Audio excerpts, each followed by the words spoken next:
July bioscope. এই bioscope আমাদের শিশুরা ইউজুয়ালি দেখে না। তো এখানে বায়োস্কোপের মধ্যে সে জুলাইকে দেখতে পাবে নানাভাবে। জুলাইয়ের বিভিন্ন স্মৃতিগুলো তার সামনে তুলে ধরা হবে। এরপরে এখানে যেটা থাকবে সেটা হচ্ছে জুলাই ধ্বংসস্তূপের প্রদর্শনী। আমরা জানি যে যাত্রাবাড়ি ধ্বংসস্তূপে পরিণত হয়েছিল, উত্তরা ধ্বংসস্তূপে পরিণত হয়েছিল। তো মিনিয়েচার আকারে এই লোকেশনগুলোকে এখানে নিয়ে আসা হবে।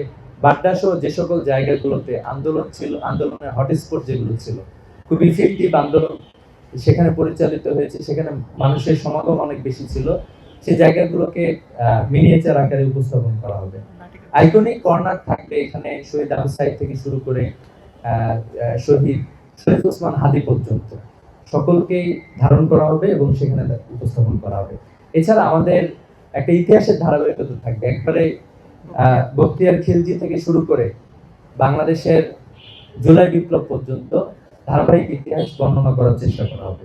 এছাড়া রাজা হবে খান খান। আসলে এটা একবারে স্পেশাল জিনিস। আপনারা জানেন যে আমরা প্রথম আলোকচিত্র প্রদর্শনী করি, যেটা চমৎকারভাবে ফুটাই তোলা হবে আর কি। আপনারা যদি কারো সুযোগ থাকে নিতে পারেন। আবু সাইদ মুগ্ধ সহ তারা কিভাবে সবকিছুকে ওলট পালট করেছে। আপনারা জেনে থাকবেন যে আমরা 2024 সালে প্রথম জাদুঘরে জুলাই বিপ্লবের পরপরই আমরা আলোকচিত্র প্রদর্শনী করি, সেটাতে ব্যাপক সাড়া পেয়েছিলাম। পরবর্তীতে গত বছরে প্রথম বর্ষে আমরা সোহরাওয়ার্দী উদ্যানে ব্যাপক বড় করে আমরা আয়োজন করি। আর এবারে একবারে জাতীয় জাদুঘরে থাকবে ঢোকা থেকে শুরু করে বের হওয়া পর্যন্ত প্রত্যেকটা জায়গায় শিশুরা এখানে তারা বিস্মিত হবে প্রত্যেকটা বিষয় ধরে। তারা জুলাইয়ের সাথে কানেক্ট ফিল করবে, কারণ আমরা দেখেছি জুলাইয়ে অসংখ্য মানুষ রাজপথে নেমে এসেছিল। আপনারা দেখবেন যে জুলাইয়ের শিশুদের স্লোগান আমাদেরকে ওই সময় নাড়া দিয়েছিল, আমাদেরকে সেই ভিডিওটি নাড়া দিয়েছিল যেখানে পুলিশ মানুষকে নির্বিচারে গুলি করছিল, কিন্তু শিশুরা সে সময় রাজপথে নেমে এসেছিল। একজন শিশু, সে নিরস্ত্র শিশু, কিন্তু সে একটা পুলিশকে গিয়ে ঘুষি মারছিল।